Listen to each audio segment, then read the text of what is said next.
പരുന്തുംപാറയിൽ അനധികൃതമായി നിർമ്മിക്കുന്ന റിസോർട്ട് അതിൻ്റെ ഒഴിപ്പിക്കൽ നടപടി ഉണ്ടാകാതിരിക്കാൻ കുരിശു പണിത് സ്ഥാപിച്ചിട്ടുണ്ട് അവിടെ ഉടമ.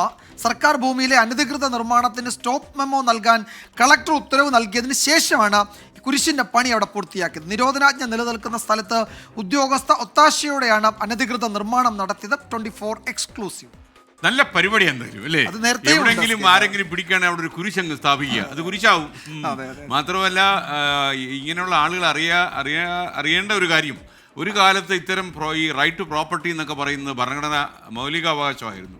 അതെടുത്ത് മാറ്റി ഇപ്പോൾ ഒരു സാധാരണ റൈറ്റ് മാത്രമാണ്. അതുകൊണ്ട് സർക്കാർ തീരുമാനിച്ചാൽ ഏത് ഭൂമി ഏറ്റെടുക്കാം, എവിടെ എന്ത് ചെയ്യാം അല്ലേ?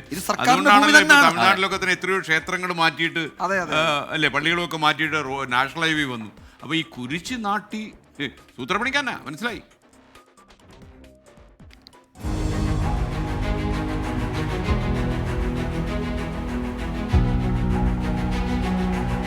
സർക്കാർ ഭൂമിയിലെ അനധികൃത റിസോർട്ട് നിർമ്മാണം വാർത്തയാക്കാൻ 24 സംഘം ഫെബ്രുവരി 28-ന് ദൃശ്യങ്ങൾ പകർത്തുമ്പോൾ ഇങ്ങനെ ഒരു കുരിശ് ഇവിടെ ഉണ്ടായിരുന്നില്ല. അനധികൃത നിർമ്മാണത്തിന്റെ വാർത്ത പുറത്തു വന്നതോടെ മാർച്ച് 2-ന് ഇടുക്കി ജില്ലാ കളക്ടർ സ്റ്റോപ്പ് മെമ്മോ നൽകാൻ ഉത്തരവിട്ടതുമാണ്.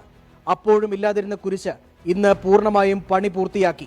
ചങ്ങനാശ്ശേരി തൃക്കൊടിത്താനം സ്വദേശി സജിത്ത് ജോസഫിന്റെ ഉടമസ്ഥതയിലാണ് സർക്കാർ ഭൂമിയിലെ അനധികൃത റിസോർട്ട് നിർമ്മാണം.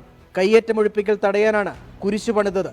സ്റ്റോപ്പ് മെമ്മോ നൽകി റിസോർട്ടിന്റെ പണികൾ നടക്കുന്നില്ലെന്ന് ഉറപ്പുവരുത്താൻ ഉദ്യോഗസ്ഥർക്ക് നിർദ്ദേശവും നൽകിയിരുന്നതാണ്. എന്നാൽ ഈ സ്ഥലത്ത് നടന്ന കുരിശിന്റെ ഉൾപ്പെടെ നിർമ്മാണ പ്രവർത്തനങ്ങൾ ഉദ്യോഗസ്ഥർ കണ്ടില്ലെന്ന് നടിച്ചു.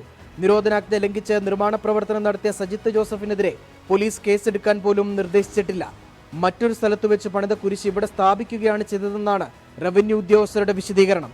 കയ്യേറ്റവുമായി ബന്ധപ്പെട്ട നടപടികൾക്കിടയിലും റവന്യൂ ഉദ്യോഗസ്ഥരുമായി സജിത്ത് ജോസഫ് നിരന്തരം കൂടിക്കാഴ്ച നടത്തുന്നതായും വിവരമുണ്ട്. രാഹുൽ വിജയൻ, 24 ഇടുക്കി.